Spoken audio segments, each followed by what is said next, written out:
हरे कृष्णा। एक बार एक महात्मा थे, संत थे, जो गंगा मैया में स्नान करके वापस लौट रहे थे। तो एक व्यक्ति था जो उनसे बहुत जलता था, बहुत चिढ़ता था। तो उसने एक प्लान बनाया कि इनकी सारी महात्मागिरी आज निकाल देंगे, हम भी देखते हैं कितने बड़े महात्मा हैं ये।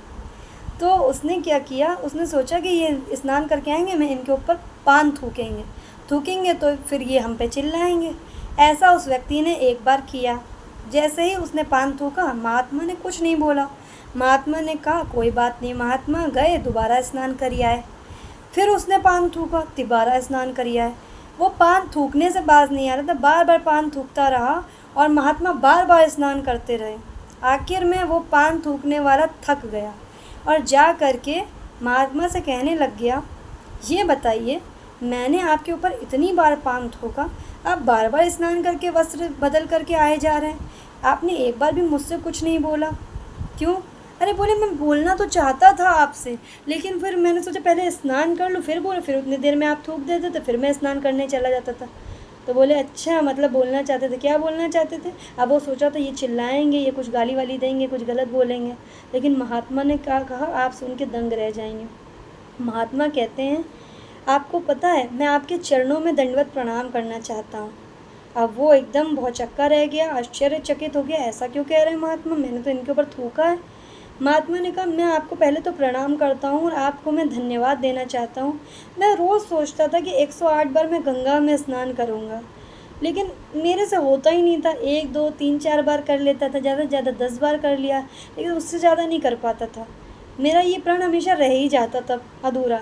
लेकिन आज आपकी कृपा से मैं 108 से भी अधिक बार स्नान कर चुका हूँ गंगा में। आप कितने महान हैं, आप कितने अच्छे हैं, आपकी दया से मेरे ये प्रण पूरा हुआ है, इसलिए मैं आपको दंडवत प्रणाम करता हूँ और साथ ही साथ आपको बहुत बहुत धन्यवाद है। तो इसे कहते हैं महात्मा। महात्मा कोई ऐसे ही नहीं हो जाता, संत कोई ऐसे ही नहीं हो जाता।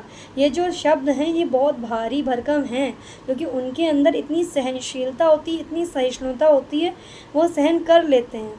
और हम सब जरा जरा सी बातों में 1 मिनट में अपना पारा हाई कर लेते हैं, सब कुछ एकदम से बर्बाद कर लेते हैं, अपने ही साथ बुरा कर लेते हैं। लेकिन वो महात्मा ने क्या किया, हमें सीखना चाहिए उनसे कि उन्होंने इतना ज़्यादा उसके बुरा करने के बाद भी उसके लिए अच्छा ही सोचा, अच्छा ही किया।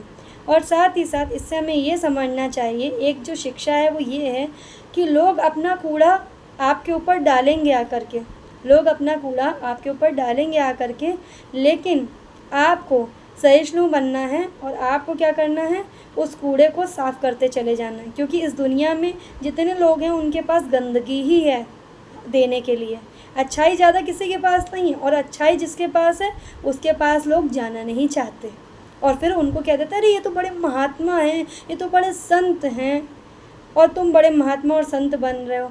तो आप जब अच्छा करने चलेंगे ना, तो लोग आपको ऐसा कह कर के चिढ़ाएंगे, लोग आपको डोमिनेट करेंगे, नीचे गिराएंगे, लेकिन आपको गिरना नहीं है, आपको सही मार्ग पर चलते बढ़ते रहना है और महात्मा और संतों से प्रेरणा लेते रहनी है। हम उनका अनुसरण नहीं कर सकते, हम अभी उतने शुद्ध नहीं हैं, लेकिन हम उनको जब सुनेंगे तो हमारे अंदर हम अपने भाव को तो शुद्ध कर सकते हैं ना, इतना तो हम कर ही सकते हैं। हरे कृष्णा, राधे राधे।